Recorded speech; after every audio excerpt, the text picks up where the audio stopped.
placer siempre estar con ustedes. Pues vamos a platicar un poquito de todos esos acontecimientos que a veces la literatura como que se adelanta a hechos como proféticos. Uno de esos es el cuento del Día del Derrumbe. El Día del Derrumbe, que es uno de los cuentos de Juan Rulfo, que durante las últimas fechas, horas se ha viralizado en las redes sociales debido pues a los sismos que han ido ocurriendo en este mes de septiembre. Este cuento fue publicado posteriormente en el libro del Llano en Llamas en 1953. Apareció en México en la cultura en el año 1955. En ese mismo año se publicó Pedro Páramo. Hemos hablado de esta fecha en la plataforma de Chantal León. Hay un video acerca de 1955, de los hechos ocurridos, del huracán que entró en esa época, de la exhibición y publicación de Pedro Páramo, de la muerte de Joaquín Pardavé. Tantos esos acontecimientos que van pasando a través del tiempo y que van plasmando. El día del derrumbe habla sobre un terremoto que pasó en septiembre, entre el 18 y 21 de septiembre, lo que ocurrió cuando el gobernador que visitaba ese pueblo, pues para ir evaluando los daños, ¿verdad? Claudia Macías Rodríguez, de la Universidad de Guadalajara, explica sobre este cuento. Inician los recuerdos en el que el narrador y de un personaje, Melitón, que comparten, pues se puede decir que en una forma, pues como de diálogo. Ninguno de los dos tiene fresca en su memoria la fecha del terremoto, pero sí la vista la visita que tuvo el gobernador. Cada uno va a ir aportando, pues en el relato, los momentos que recuerdan con mayor precisión, sin olvidar pues la presencia de su interlocutor. Los sismos de septiembre, tres grandes sismos que han ocurrido en la época actual del 19 de septiembre del 2022, son fechas que se han registrado pues movimientos telúricos pues que han provocado daños y pánico entre los habitantes de la Ciudad de México y de muchas entidades pues afectadas. No solo fíjense en que el 19 de septiembre, también el día 7 se registró sismos de gran intensidad, y de acuerdo con los servicios sismológicos nacionales, estas han sido pues las magnitudes del epicentro, tanto del terremoto que se ha registrado en septiembre durante los últimos años. En 1985, el día 19 de septiembre, sismo de magnitud de 8.2, epicentro en el Golfo de Tehuantepec, a unos 133 kilómetros al suroeste de Pijijiapan, Chiapas. Lo otro ocurrido en el 2017, 19 de septiembre, el sismo de magnitud 7.1, epicentro en los límites de Puebla y Morelos. En el 2021, eh, el día 7 de septiembre, sismo de magnitud 7.1, epicentro en Acapulco. Y en el 2022, el 19 de septiembre, sismo de magnitud de 7.4, eh, en el epicentro de Cualcomán, en pues las costas de Michoacán. El día 22 de septiembre del 2022, a la 1.16, se registró, se puede decir, una réplica de magnitud 6.8 del temblor del día 19 de septiembre. La alerta sísmica sonó un minuto antes de ser percibido ese movimiento, en las que pues se dejaron entrever toda esta situación. Fíjense en que estos datos los comentamos porque a partir de eso tiene esa importancia, todos estos eh, análisis del día del derrumbe de El Llano en Llamas, en el que nosotros vamos a ver, fíjense que este relato, un narrador va a contar a uno de sus interlocutores anónimos los acontecimientos del año anterior, cuando un temblor azotó la tierra y hace acudir también al testimonio a un compañero suyo, Melitón, que con gran memoria también va a ir aportando datos del relato. El temblor ocurrió en el septiembre pasado y el narrador, creo desde entonces, se encontraba en Tuyacualco, pero luego con la ayuda de Melitón llega a la conclusión que se encontraba en Pochote, donde hay una capilla hacia la cual pues huyeron todos cuando las paredes de las casas pues comenzaron a derrumbarse. El narrador recuerda que el día después del terremoto estaba pues apuntalando paredes cuando llegó el gobernador para preguntarle en qué le podía ayudar. El narrador dice, como si fuera pues obvio, que basta que el gobernador se acerque demostrando el interés y no mostrándose pues en cierta forma indiferente para que las cosas pues queden arregladas. Incluso aunque la gente había perdido todo, quedó muy contenta si puede conocer al gobernador. En esa oportunidad el gobernador fue acompañado pues de un geólogo y gente pues conocedora de estos sucesos que se fueron dando. En cuestión de que aquí van a irse aportando ciertos datos, el narrador recuerda que días después del terremoto pues se fue dando. Asimismo, el narrador y Melitón recuerdan que gastaron más de 4,000 pesos en darle de comer a los acompañantes del gobernador y que por suerte estuvo ahí solo un día, pues si no habría salido totalmente desfalcados. Sin embargo, la gente estaba pues muy contenta de que el gobernador pues estuviera ahí y los observara comer con adoración. También recordaba también que en aquel pleno banquete el gobernador comía seriamente y luego, cuando todos se pusieron a cantar, él sonreía, divertido. El narrador asegura que el gobernador debía sentirse tal vez feliz porque su pueblo pues era feliz. Más tarde recuerda que uno de los funcionarios que lo acompañaba dio un discurso. El hombre pues habló de Juárez y de la estatua en homenaje a él que había en la plaza del pueblo. Recuerda al narrador que hasta entonces pues nadie había sabido a quién representaba pues en ese momento y siempre había creído que podía tratarse pues de Hidalgo, de Morelos o de Venustiano Carranza, ya que cualquiera de sus aniversarios se reunía todos ahí pues para celebrar esas fechas.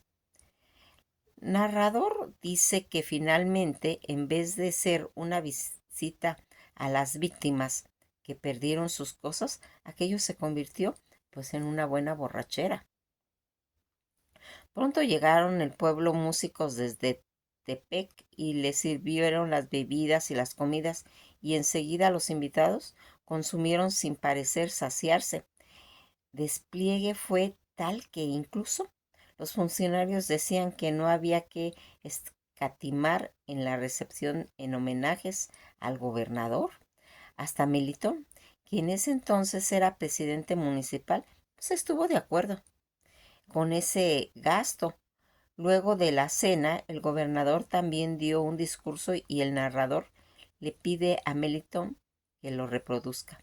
Melitón citó entonces al gobernador, quien con lenguaje alto y complejo comenzó a hablar del tinte democrático y austero de su gobierno y de su voluntad de ayudar a su pueblo.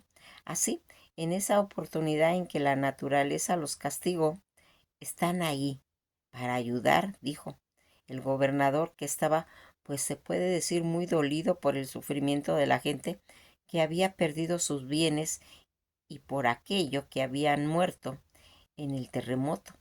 De este modo, el gobernador prometió que las fuerzas del Estado, desde su faldisterio, socorrería a las víctimas de esa hecatombe. Cuando terminó el discurso, un hombre borracho que venía victoriado al gobernador, comenzó a chillar y cuando quisieron callarlo, comenzó a tirar de tiros con su pistola. La gente se echó a correr. Muchos comenzaron a tirarle al hombre botellazos para que dejara de disparar. Entre tanto, los músicos pues comenzaron a tocar el himno nacional, mientras en las calles se desataba pues una pelea entre hombres que empezaron a darse de machetazos. El gobernador observaba todo en silencio e impávido.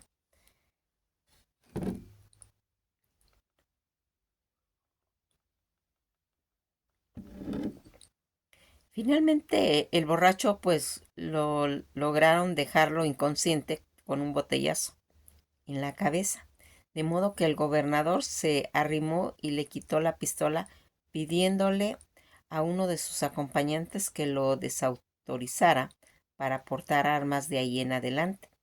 Al rato, un hombre pidió silencio por las víctimas y entonces el narrador interrumpe en su relato para preguntarle a Melitón si aquel hombre se refería a las víctimas del terremoto o a las del pleito que se desencadenó en el banquete. Y Melitón respondió, a las del terremoto. En efecto, pronto las personas volvieron a sentarse en las mesas y siguieron bebiendo y cantando por las víctimas. Entonces el narrador recuerda que aquello ocurrió más específicamente el 21 de septiembre, porque ese día su mujer parió a su hijo Merecio y él llegó muy tarde y borracho. Ella no le dirigió ni siquiera la palabra por muchas semanas, pues él había dejado, en sí la había dejado sola en ese promiso e incluso ni siquiera había sido capaz de llamar a la comadrona, por lo que ella tuvo que pues parir sola. Eh, Toda esta situación en el que se da en este cuento pues va marcando. Hay situaciones en las que pues vamos viendo cómo las situaciones van pues haciéndose que la gente se salga a veces de sus objetivos. Esto nos recuerda mucho a cuando pasa un siniestro y que las autoridades pasan como que fuera una ceremonia diferente, como que fueran de visita, como que fueran a hacer campaña todavía en situaciones tan precarias para las situaciones que han acontecido en diferentes partes, pues, de, de un estado cuando hay este tipo de terremotos en los que, pues, tal vez nada más se están llevando para sacarse la foto o para hacer promesas de campañas. Todo este cuento tiene mucho que ver con toda esta situación porque inclusive se denota que en los cuentos de esta sección, que es del Llano en Llamas, han salido más ediciones posteriores. Su primera edición reciente fue en 1971. Fíjense en que el día del derrumbe fue publicada, como comentamos, en 1955 en una revista. En él pues va a predominar un fuerte tono, pues se puede decir que irónico, quizás el más fuerte de la serie, junto con el que se mostrara en Anacleto Morones, que ya lo platicamos, ¿recordaron? Sí. También ya está en la plataforma si ustedes gustan verlo. Un narrador y un compañero suyo, Melitón, que fueron como reconstruyendo los sucesos de en torno al terremoto que había azotado en Tuscahuasco, mientras que sus habitantes trabajaban pues en ir levantando nuevamente sus casas donde se va a presentar pues ese gobernador junto con un grupo de especialistas que vienen, según ellos, a relevamiento de esa situación. Y de esta manera la reconstrucción debe pues suspenderse y las energías se trasladan a montar realmente un banquete. porque en eso se transformó esta situación. Para la comitiva, la cena se convirtió pronto pues en una fiesta que fue, como se puede decir, subiendo de tono, de intensidad, y acaba con un tiroteo y una pelea callejera en la que deben ser aplacados por el gobierno.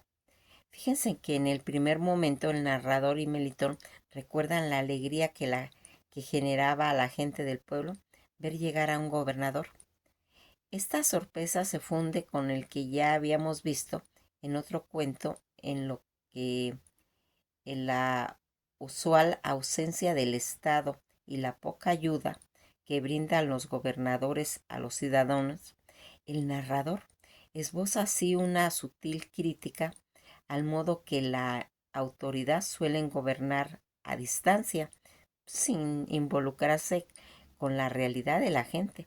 La cuestión está en que el menos venga a ver lo que sucede y no que esté allá metido en su casa nomás dando órdenes.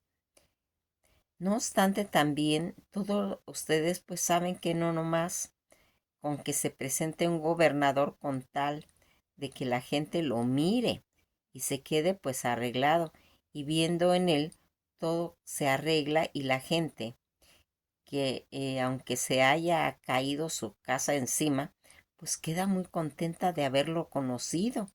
De esta manera, se sugiere que la presencia del gobernador mucho tiene de ceremonial y de pose, y poco de ayuda. Ayuda concreta, en efecto, en ninguna parte pues del cuento se representa el momento en que el gobernador se pone a trabajar para ayudar al pueblo. Solamente asistimos al banquete y al discurso del gobernador lleno de promesas. Esta afirmación del narrador, además, anticipa pues una parodia al discurso del gobernador que desarrollara en el cuento.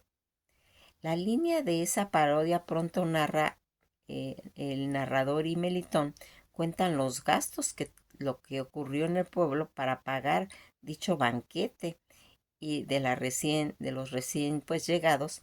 Esto constituía pues la ironía. El día del derrumbe, el gobernador, que debía asistir para servir, para ayudar, para aliviar los esfuerzos de la población que acababa de perder todo, llega a hacerlos incurrir en gastos absurdos. El narrador señala que Melitón, quien entonces era presidente municipal, estuvo de acuerdo en endeudarse, pues la situación lo ameritaba, según él. Así el cuento pues relata de un modo en que las distintas decisiones de las autoridades en todos los escalafones son imprudentes y van en contra del bienestar de las personas pues más humildes. La tragedia que acababa de vivir debe vestirse de fiesta para rendirle pleitesía al gobernador. Este, que se aprovecha de ese respeto, apenas le servimos un plato y ya quería otro. Y ni modo, ahí estábamos para servirlos. En efecto, el mismo narrador asume aquello, en lugar de ser una visita a los dolientes, a los que han perdido sus casas, se convirtió en una buena borrachera. Luego de comer, el gobernador pues da su discurso, que Melitón reproduce de memoria. Es un discurso de lenguaje retórica elaborado, pero con muy poco contenido, en el contraste entre la forma ostentosa y el contenido vacío. El cuento pues parodia del discurso de los políticos, dejan en evidencia su falsedad e hipocresía, y en su discurso el gobernador retoma sus promesas de campaña y se compromete a ayudar a un pueblo. Las fuerzas vivas del Estado, desde su faldisterio, claman por socorrer a los damnificados de esa hecatombe. Por otro lado, el gobernador cae en un error al decir faldisterio en lugar de faldistorio. Así su intento de ser culto queda ridiculizado ante el lector atento, pero además la alusión a ese asiento propio de un obispo de la Edad Media, no hace sino acentuar esa distancia insalvable entre un gobierno y los ciudadanos. No solo es el uso de un término oculto que seguramente ninguno de los oyentes que se dirigen a entender, sino también en la idea de ir transmitiendo, pues el gobernador admite que las fuerzas del Estado están por encima de la gente, incapaces de comprender ni de sentir ninguna empatía por lo que sucede en las bases, pues de esa pirámide social a los más necesitados. Y por si fuera poco, el rimbombante discurso no puede ser terminado porque es interrumpido por la intervención de un borracho que ante la queja de la gente presente comienza a lanzar tiros en una pistola al aire. Eso deriva luego en una balacera y en una riña callejera, y el discurso queda inconcluso. Nuevamente la violencia naturalizada emerge y se despliega sin control, dejando pues evidencias de la legalidad propia de estos pueblos abandonados por el Estado. No teme ni reconoce la ley estatal. Por último, pues el narrador recuerda que en aquel suceso ocurrido el día que nació su hijo, porque entonces él se encontraba ahí festejando y bebiendo, y estuvo ausente durante el parto, lo cual enojó tanto a su esposa. Así, al año del derrumbe, se le cierra pues como un modelo de familia fragmentada y disfuncional, similar al que hemos estado identificado en los cuentos del llano en llamas. En este mismo sentido, pues vamos a ir viendo todo lo que va marcando a través del tiempo. No obstante, el cuento pronto pues va a dar giros inesperados contra los pronósticos que determinen pues todo lo que se fue haciendo y queriendo pues eh, como dar la impresión de que se va a ayudar.